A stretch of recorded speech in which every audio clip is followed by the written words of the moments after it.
अगर हम दुखी हैं तो रोएंगे जरूर, लेकिन रोए कहां, प्रश्न उठता है। कहते हैं रोने से दिल का जो गुब्बार है, रोने से जो दिल का दुख है वो दूर होता है। लेकिन ऐसी जगह पर रोना चाहिए ना जहां हंसी ना हो। ऐसी जगह पर रोने से क्या फायदा जहां तुम्हारे रोने के बाद लोग तुम्हारी हंसी करे, तुम्हारा मजाक करे। हंसी मजाक तो करे तुम्हारा, अगर तुम दुनिया के आगे रोओगे तो। जीवन में याद रखो, कभी भी दुनिया वालों के आगे मत रोना मेरे भाई। अगर रोने में ज्यादा ही आनंद मिलता है ना, तो तुम्हें दो द्वार बता देता हूं। एक तो अपने गुरु के द्वार पर जाकर रोना, दूसरे गोविंद के द्वार पर रोना। तेरा दुख हमेशा हमेशा के लिए मिट जाएगा।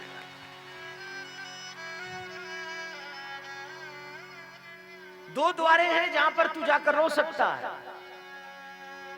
एक तेरे गुरु का द्वारा, एक गोविंद का द्वारा। गोविंद की चौखट पे अपना सर रख के अपनी इस कर्म की रेख को मिटाना, और गोविंद के आगे रोना, अपने गुरु के आगे रोना, और फिर अपने आप से पूछना कि रोकर तुझे दुख मिला या रोकर तुझे सुख मिला।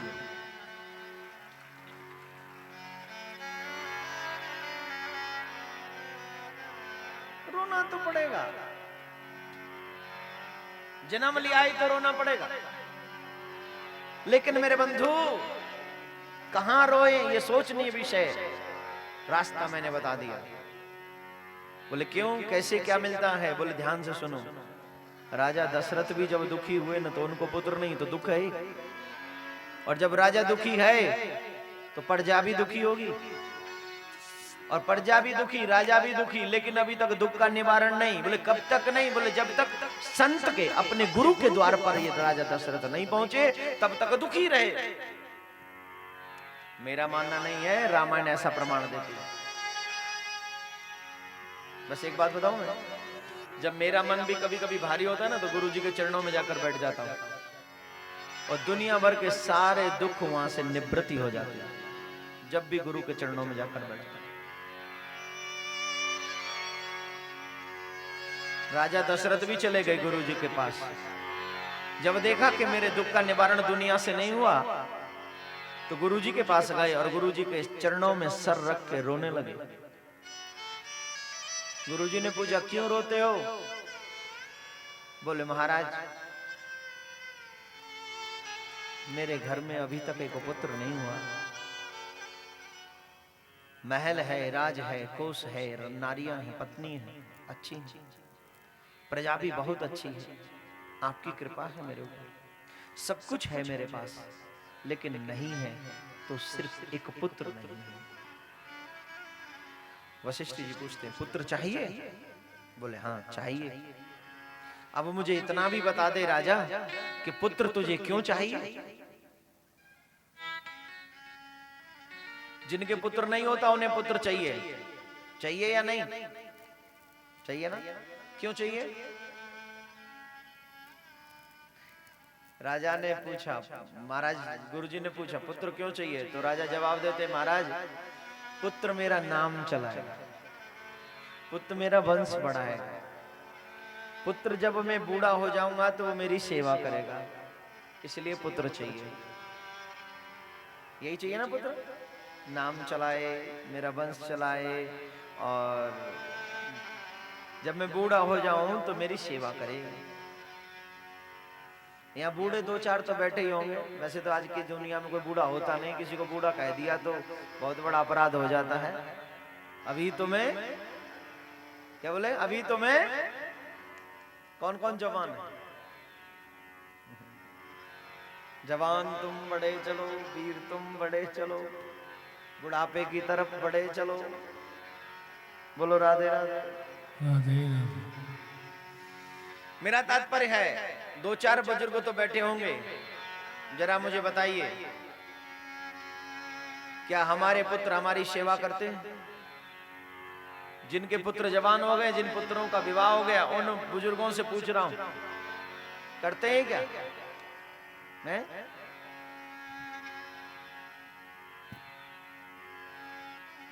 तुम्हारी सेवा करें, किसी और की सेवा करें, लेकिन वो हमारी इच्छाएं जो हैं वो हमें दुख देती हैं। हमारी इच्छाएं हैं कि हमारा पुत्र हमारी सेवा करे, नाम चलाता है। पुत्र के होने से नाम चलेगा? कौन सोचता है ऐसा जो पुत्र नाम चलाता है? पुत्र अगर सुपुत्र हो तो नाम चलता है, और पुत्र अगर कुपुत्र हो गया तो? पुत्र अगर कुपुत्र हो गया तो नाम चलेगा? हो जाए पुत्र कुपुत्र कहीं तो मूंग है छाती पर दलता, राजा किस सोच में है पुत्रों से नाम नहीं चलता। सुपुत्र हो तो नाम चले, कुपुत्र हो तो नाम कैसे चले?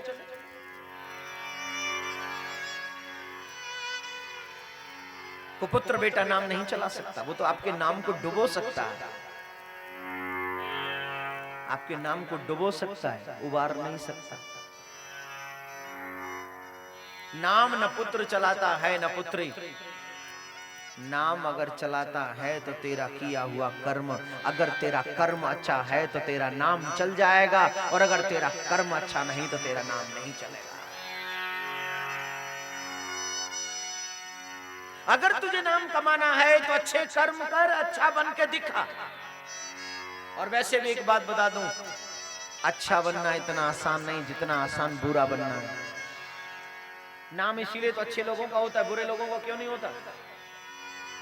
बुरे लोगों को जब भी कोई याद करेगा तो बुराई के साथ करेगा, और अच्छे लोगों को जब भी याद करेगा हमेशा अच्छाई के साथ याद करेगा। इसलिए हमेशा अच्छे बनने की कोशिश करो, हमेशा।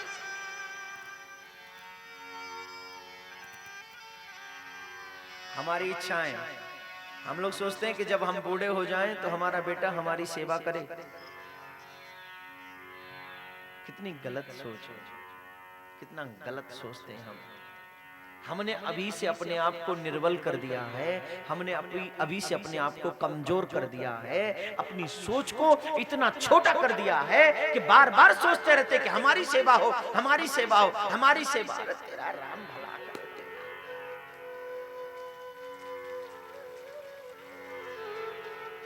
क्यों तेरी सेवा हो ऐसा विचार तू करता है?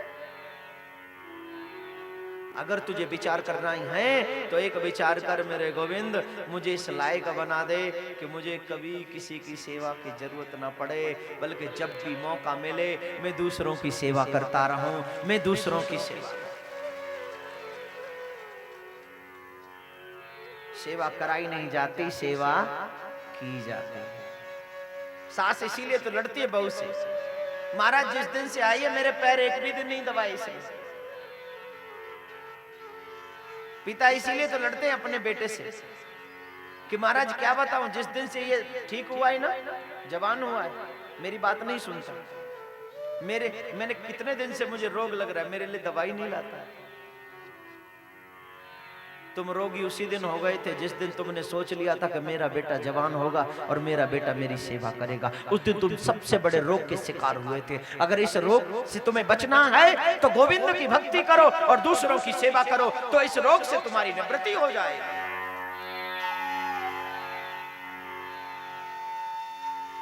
दूसरों पर उम्मीद करने वाले जीव कभी सुखी नहीं होते, दूसरों पर उम्मीद रखने वाले लोग हमेशा दुखी ही रहते।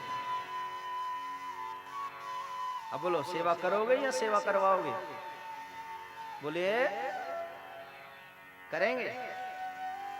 लेकिन एक और बात बता दूं, सेवा बदकिस्मत जीव नहीं कर सकते, जिनकी किस्मत चंगी नहीं है। पंजाबी में चंगा कहते ने भले को, अच्छे को।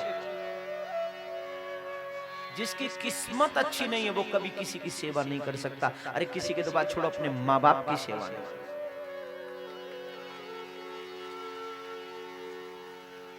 बस एक बात है, जवान बच्चे लोग बड़े खुश हो रहे होंगे, बोले सेवा की अच्छी बात बता रहे ठाकुर जी, सेवा नहीं करनी चाहिए। खुश हो रहे हो? चलो जवानों से भी कुछ कह दूं कि कभी तो मैं भी तो जवान हूं। अपने आप को समझा रहा हूं, आपको नहीं, फिर भी अपने थ्रू आपको भी समझाने की कोशिश कर रहा हूं। कभी ये मत सोचना कि तुम बूढ़े नहीं होगे।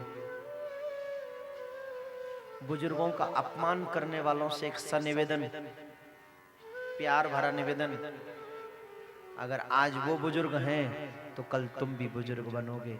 आज जैसे तुम अपने माँ बाप का तिरस्कार कर रहे हो, कल तुम्हारे बच्चे भी तुम्हारा तिरस्कार करेंगे, ये निश्चित बात है।